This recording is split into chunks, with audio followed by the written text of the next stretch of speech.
I think a great starting point would be, how did you get started in powerlifting? So I was very into sports growing up. I'm like 5'10" on a good day. Just a fun little fact about humans. You're like half an inch taller when you wake up than when you go to bed, just because your spine is not under like gravitational forces. And so Really? the discs get slightly more hydrated, they stretch out a little bit. And then you stand up, you move around, and some of that fluid in your discs just kind of gets squished out. And so you're like half an inch shorter when you go to bed than when you wake up. So yeah, I'm 5'10" first thing in the morning.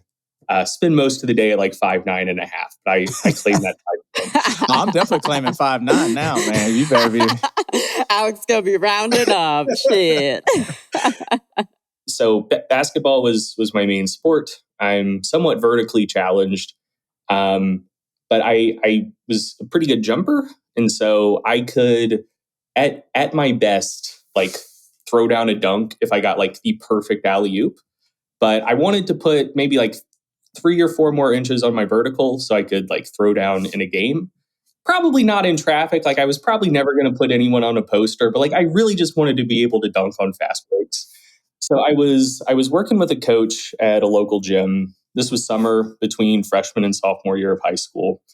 And during that same summer, football camp came around, and I got like a very, very scary concussion at football camp. I got a lot of concussions, but this was one of the ones where like had to go to the hospital. The doctor was like, if you take another shot like that, you might die, or you'll probably deal with like very serious like brain issues for kind of the rest of your life. Probably shouldn't do like sports with a contact component ever again, but definitely not for the next 6 months. So that was already going to make me miss tryouts for both football and basketball, which at the time was devastating to me. I've been working with a trainer at this local gym, and as luck would have it, do you guys know who Travis Mash is? Oh, yeah. Yes. Yeah. Alex used to work for MASH. Oh, sick. Hell yeah.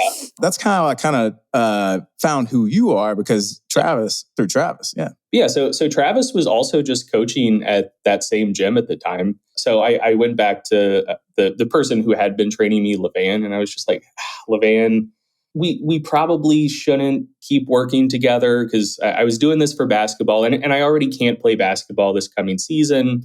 And just with like high school sport politics, like if I don't play sophomore year, it's going to be very challenging to make the team junior year. So like, I don't know. And like training's expensive, and my parents already weren't crazy about the idea of paying for that in the first place. I was like, I was very upset about it, but like Travis was also there at the time.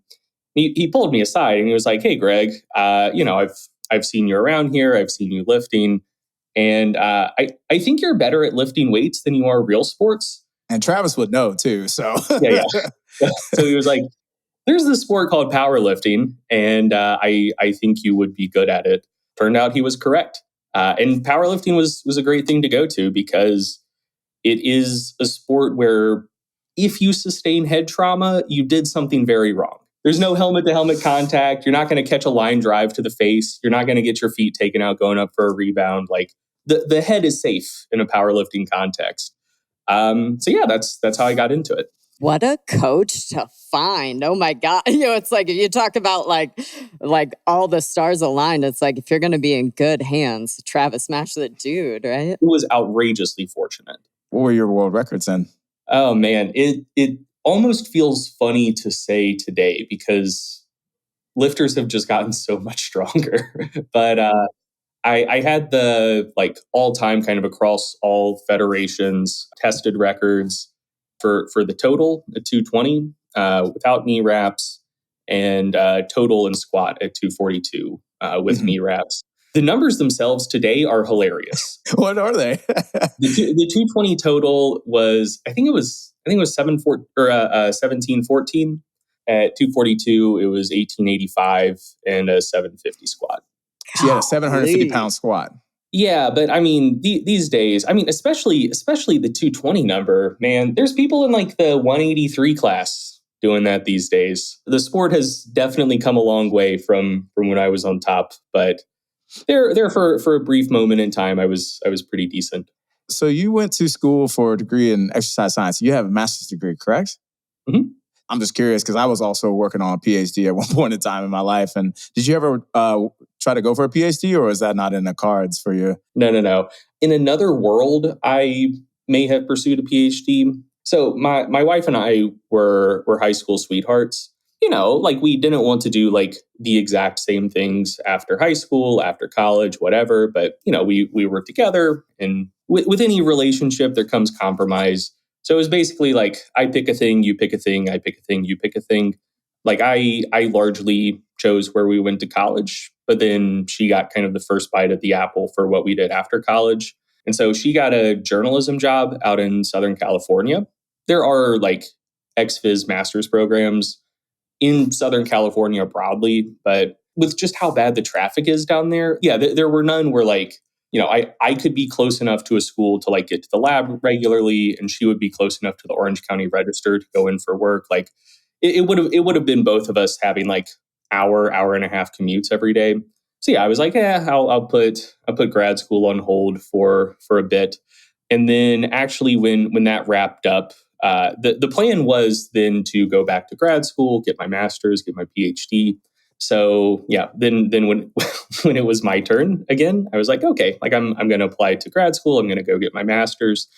I probably shouldn't share too much detail or too many details about this, but basically, I was ready to go. I'd been accepted, had registered for classes. We were in the finishing stages of figuring out what apartment we'd be living in. Everything seemed good, and then I became aware of by some people who were looking out for my best interests that the place that I had applied to go was maybe doing some research that was maybe a little dodgy. Maybe it was all about to blow up soon. Oh, wow. And so I probably shouldn't go to that school. And at that point, it was too late to apply anywhere else for that same academic year. So that was already going to kind of push it out at least another year. That's the point where we were like, okay, this business we have, let's start taking it seriously, because even if I do go back to grad school next year, we need a way to earn income like for the next 12 months. Yeah, that just ended up going better than we anticipated. And so at that point, I still wanted to go back to grad school, but it was like, yeah, let's try to find some time. It's not just going to like completely bury the business and like completely derail what we've got going for me to go back. So it ended up being another couple of years until I could go back and get my master's. But kind of by that point, the business was doing well enough that I was like, okay, I can put some stuff on the back burner for 2 years to get my master's.